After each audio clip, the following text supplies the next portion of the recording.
Welcome once again to the Tin Dog Podcast. It's nice to be back recording again.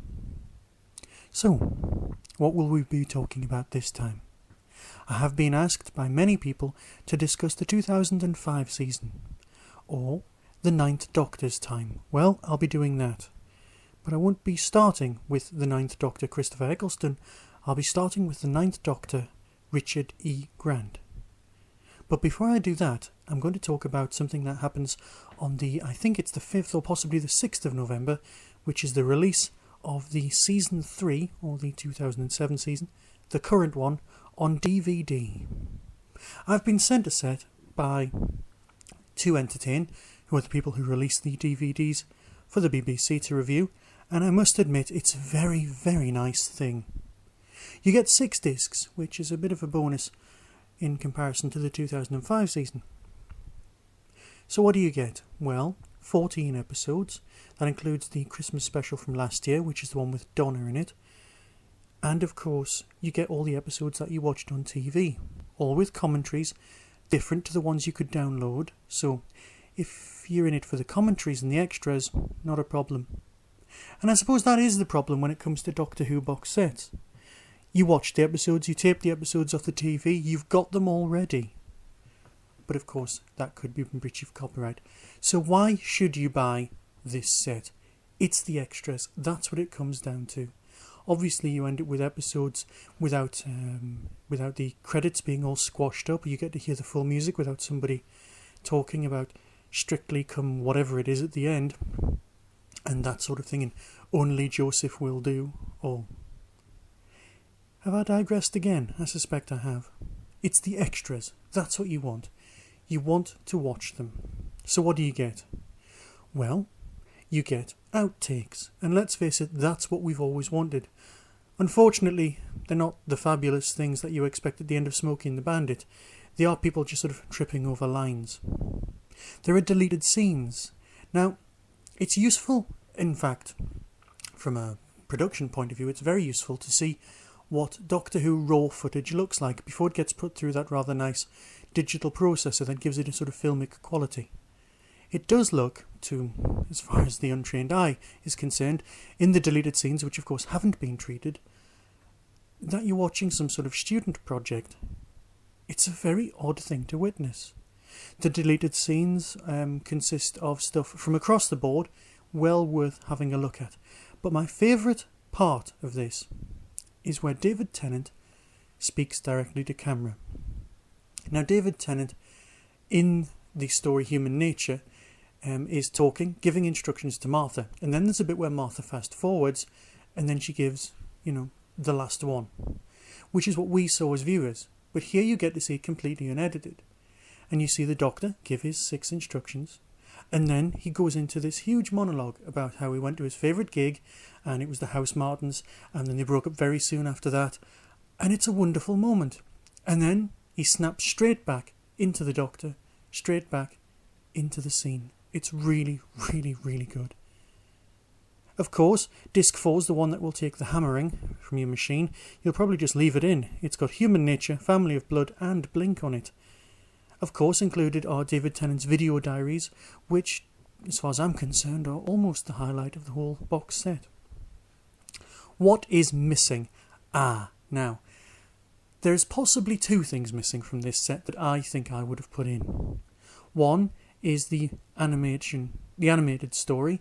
I think it deserves to go in. I know that would kind of make it canon, but the fact that it's being released the same day just kind of annoy me. I'm just thinking, Did they think they should have put it in? Did they not want to? I'm not quite sure. I'm thinking the animated story should have been there. The one thing that I think could be there, I just haven't found it, are the Easter eggs. You see, as you remember, in the story Blink, the Doctor leaves messages for everyone by hiding things on certain discs. The hidden messages, the Easter eggs. So, logically, you would put these hidden messages onto these discs so you could find them. I've tried every single setting on every single remote. Were the BBC really clever and they haven't put the Easter eggs on in order to make you keep looking for it? Similar in many respects to an Avengers episode where they try and convince the foreign power that they have invisible soldiers, where in fact they don't have any, but you still can't see them. Does that mean that these Easter eggs truly are missing? They truly are Easter eggs. They are hidden. People will continue looking for them for years. Or perhaps they are on the proper release, not the review copy. This I doubt. But that's what I would have put on. I would have hidden them somewhere on the set. But if you can find them, please email me, because I have been completely unable to find them. That's tin-dog@hotmail.co.uk. Another thing that's missing, sorry, this makes it 3 now, doesn't it, is the Children in Need concert. Rather oddly, they've included the Children in Need build-up. The confidential that goes with it tells you all about the concert, tells you what's happening, gives you the background, but the actual concert itself is missing. It's a weird thing to do. Surely it would have been more logical to do it the other way around. Put the concert on, but miss out the making of. Anyway, is it worth getting? You'll buy it anyway. It's Doctor Who. It's this current season. It's a box set. It's a very nice looking thing. But if the only thing that this box set gets you to do is give Donna another chance before she comes back next Easter, well, it's kind of worth it in that itself. Because the Donna story isn't as bad as I remember it. Perhaps it's hindsight, perhaps it's just because Christmas gets everyone very excited and then is slightly disappointed, no matter how good the present actually is. I'll leave it up to you to decide. And so, as promised, we'll discuss the 9th Doctor. But of course I'd like to do this chronologically, so next episode I'll be talking about Rose. I'll be talking about eating chips, watching TV, sleeping, bringing back the TV series, the release on the internet of it early, and if that actually affected anything other than in a very positive way. I'll discuss all that next time. This time, I'm going to be discussing Richard E. Grant's time as the animated Doctor. Doctor Who wasn't coming back. We'd established that. We'd been without him for a very, very long time. We'd got used to it. People had tried bringing him back via the back door. You had Big Finish, and then BBC I decided to release Shalka with the 8th Doctor. Now, this would be very nice. You'd be able to download the episodes, listen to them, and there would be illustrations in the background. Cosgrove Hall, that's the company who used to make Count Duckula and a lot of other things that only English people seem to remember, were approached to create a short series called The Ghosts of Albion. Not a Doctor Who thing, but it was written by the person who played Tara in Buffy. And that was interactive. There was a sort of slight flash animation. Now, I know animation is meant to be breathing life into things, but Flash had a fairly limited broadband capability.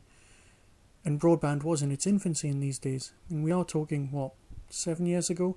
6 years ago. 2002 would have been in production. Anyway, I'm digressing. I'm probably all over the shop. Ghosts of Albion was a bit of a success, so they decide at BBC I, this is the interactive BBC, press the red button, that sort of thing. I'm not sure if Americans have this sort of system set up. As a sideline, it's interesting to note that when Douglas Adams wasn't writing his books and he was off doing other things, this was one of the projects he was working on. BBC I, interactive television, truly interactive communication. Of course, he was way ahead of his time, but it is nice to know that his legacy lives on. And so, it was decided upon that they could bring Doctor Who back via the back door. They could, for the 40th anniversary, which would be 2003, they would have a show you could download an episode at a time, 6 episodes, starring a new Doctor. So who would they have? Well, Richard E. Grant had been talked about for a very long time. His connection with Withnell and I, with obviously starring Paul McGann as well, and his otherworldliness that people seem to go on and on about, made him an ideal candidate. He's that whole posh thing, so you could get away with him being a Time Lord, rather than just some bloke from Gallifrey. God forbid a Ninth Doctor have some sort of common northern accent. Yeah, he's a Time Lord. Let it go! Can't. Let it go, I'm promising you. No, seriously, let it go. So, they approached Paul Cornell. Now, there is a novelisation of the Scream of the Shalka. I have been mispronouncing it, I am sorry, but for years all I did was read it, and I'm not the world's best reader. That sounds like a very bad admission to make, so I apologise enormously. Where were we? Ah yes, Paul Cornell. He was approached to write the story, and he went away, and then went on holiday. There's a very in-depth production notes section in the back end of the BBC novelisation that goes with this story. Well worth tracking down. You can pick it up on eBay for a few pounds. Really not an issue. I would suggest getting it just for the oddity value. You see, because to me, it's actually a very good Doctor Who story. At its core, that's the important part. The story takes a not so newly regenerated Ninth Doctor, who has recently had something go horribly wrong in his life, and he's lost a companion that he seems to have had a lot more in common with than his other ones, and then he arrives on Earth, probably at the behest of the Time Lords. It's all very John Pertwee. Oh, obviously UNIT doesn't make an appearance in this story, but it is replaced by the Army, who act in an extremely UNIT kind of a way, very early UNIT, shoot first, react. The dialogue's quite tight. It is definitely a Paul Cornell script. And again, you have aliens which are very different from other things that have gone before. Which is, I think, the trick for writing good Doctor Who. Work out an alien's motivation. If it wants to take over the universe, figure out why, what it's going to do with it, and move on from there. Another reason you should track this down, and you must remember that you can still download this story now and watch it as you've finished listening to this. Just go to your computer, visit the BBC website, type it in, and it's there. You can download it and watch it. You can watch it on a large screen, because thanks to broadband, you can see it greatly. At its core, there's a few moments that really make this story. The fact that David Tennant's got a bit part in it is good, but the fact that Derek Jacobi's playing the Master, yes, I know, that got your attention, didn't it? Makes it well worth experiencing. Derek Jacobi delivers one line that's absolutely marvellous. You see, the Doctor has taken as a companion the remnants of the Master that disappeared into the Eye of Harmony on board the TARDIS, and then put them inside an artificial body that looks a bit like Roger Delgado and a bit like Anthony Ainley, basically a scary man with a beard. It's an android body with some limiters on his behaviour, which he's trying to get round. But either way, you don't realise this till quite into the story, so I apologise if I've spoiled that for anyone. The Master travelling with the Doctor is such a lovely idea that I'm surprised nobody else has ever really embraced it. So, the Master is talking to the Doctor's new companion, marvellously played considering of the animation, and he says, "I am the Master, and you will come to respect and love me with time." It's a lovely moment, and it's very Delgado. Story-wise, it's fairly pedestrian. I do like it, but it is fairly pedestrian, because that's what a new Doctor story should be. It shouldn't be too startling. Some meteors impact on Earth. They try and take over the Earth because the meteors contain small slug-like volcanic worm things who can control sound, and they use this sound control to control wormholes and the like. There are some moments which grate enormously. Things like the Ninth Doctor having a mobile phone which is linked to the TARDIS. Something I didn't quite like. But the voice acting is very good. The characterisation, again, is very good. I would recommend it. I can't really give it marks out of 10, but if I was, I would say it was a good 7. And for a first story well worth experiencing. There were of course plans to go on and make more of these, but then, on the 40th anniversary, it was announced that we were going to get real Doctor Who back. They were going to bring back that thing we loved the most. And suddenly I got very, very scared.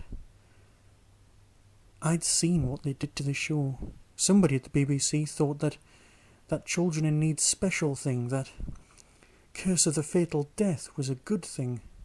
What were they going to do to my beloved thing? The thing that I thought was dead, the thing that you could worship because it was no longer with us. Yes, I did use worship in connection with the TV show. And you know, I don't mind. So, next time we'll talk about Rose.